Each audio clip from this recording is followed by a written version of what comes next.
نحمدہ ونصلی علی رسولہ الکریم اما بعد۔ بندہ مومن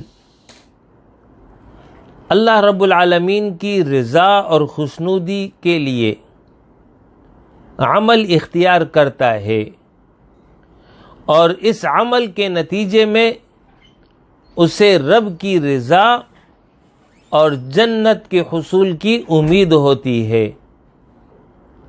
لہذا جب کوئی جانور ذبح کیا جائے اور اس ذبح کرنے میں مقصود اللہ کی رضا ہو، جنت کا حصول ہو، تو اس نیت کی وجہ سے ذبح کی جو بھی قسم ہو، ان سب پر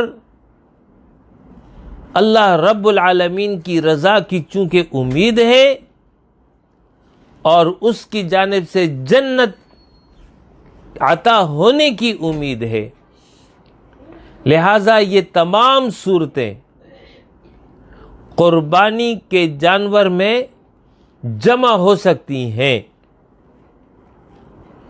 اب تفصیل یہ ہے کہ ایک شخص ایام قربانی میں تقرب اللہ یعنی اللہ کا قرب پانے کے لیے وہ کسی جانور میں حصہ لیتا ہے۔ جانور کے بڑے جانور میں 7 حصے ہوتے ہیں، وہ ایک حصہ اس نے لے لیا۔ دوسرا شخص اس لیے قربانی میں حصہ لے رہا ہے کہ اس پر قربانی واجب ہے۔ پہلے شخص نے صرف رضا الہی کے لیے قربانی میں حصہ لیا، اس پر واجب نہیں تھا، اور دوسرے شخص نے وجوب کی ادائیگی کے لیے قربانی میں حصہ لے لیا۔ تیسرا شخص اس نے جو ہے نظر اور منت مانی تھی کہ میرا فلاں کام ہو جائے تو اس صورت میں میں قربانی کروں گا، لہذا اس نیت کے مطابق وہ قربانی میں حصہ لے رہا ہے۔ چوتھا شخص عقیقہ کی نیت سے اس قربانی کے جانور میں حصہ لیتا ہے۔ تو اب یہاں پر تمام افراد کا ظاہری عمل تو الگ الگ ہے۔ ایک نے جو ہے مستحب قربانی کی، دوسرے نے واجب قربانی کی، تیسرے نے جو ہے نظر و منت کی قربانی کی، اور چوتھے نے عقیقہ کی نیت سے قربانی کے جانور میں حصہ لیا۔ چاروں کی نیت الگ الگ ہے، لیکن مقصود ان چاروں کا اللہ کی رضا ہے، جنت کا حصول ہے۔ لہذا چونکہ چاروں میں یہ مشترک ہے، تو اس اشتراک کی وجہ سے